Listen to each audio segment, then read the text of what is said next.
žadėtasis vokiškas blynas, dar vadinamas Dutch baby.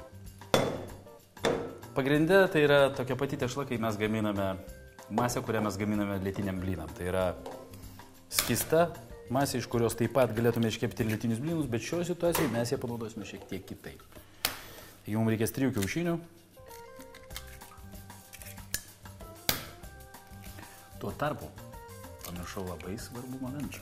Mūsų orkaitė įkaitinta jau yra iki 210 laipsnių ir mes įmame sunkią keptuvę. Geriausia būtų kietinė, bet tiks bet kokią jūs turite namuose, galų gale galite panaudoti ir stiklinę formą kepimui, kurią turite namie. Ir kišame į orkaitę 8 minutėm. 7-8 minutėm, kad jį įkaistų. Dėl rankenos galite nesijaudinti, nes visos šiuolaikinės keptuvės dažniausiai atlaiko minimum 230 laipsnių karštį. 3 kiaušiniai, miltai. Naudosime kažkur kiekvienam kiaušiniui po 2 šaukštus miltų.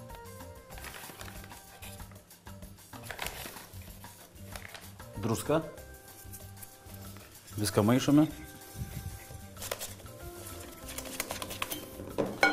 Cukraus. Tai jau pagal skonį, kaip kas mėgsta. Aš dedu 1 valgomą šaukštą. Ir pilame pieną. Pieno mums reikės apytiksliai apie 300 mg.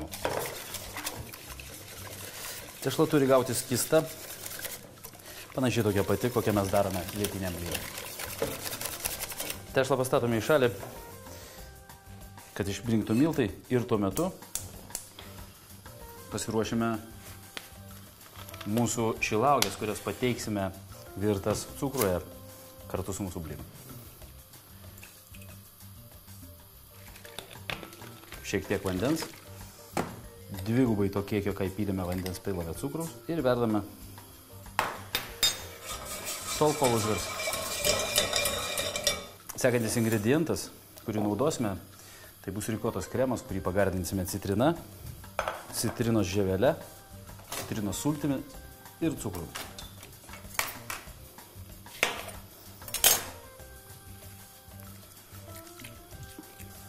Prikosime šiek tiek žievelę. Stengiamės naudoti tik tai geltonąją dalį. Šaukštas cukraus. Tiesiog išmaišome ir paliekame. Mūsų sirupas jau užvirė, mes tiesiog jį išjungiame ir paliekame trumpam ataušti. Keptuvė jau įkaito, taigi dabar šiek tiek sviesto.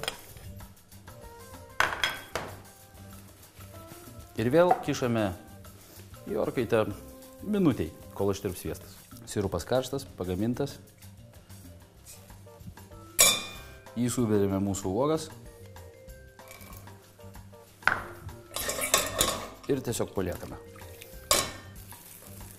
Sviestas jau pilnai ištirpęs.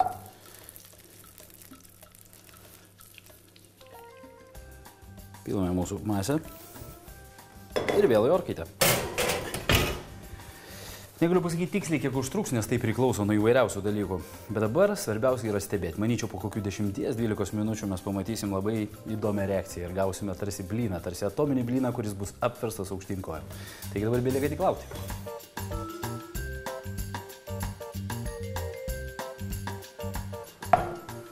Neįsigaskite ištraukusius po truputėlį pradėsės, bet nesusės visai. Kągi, pateiksime jį su rikota ir mūsų šilauogė. Palaukime dar minutę 2, kol jis visiškai nusės.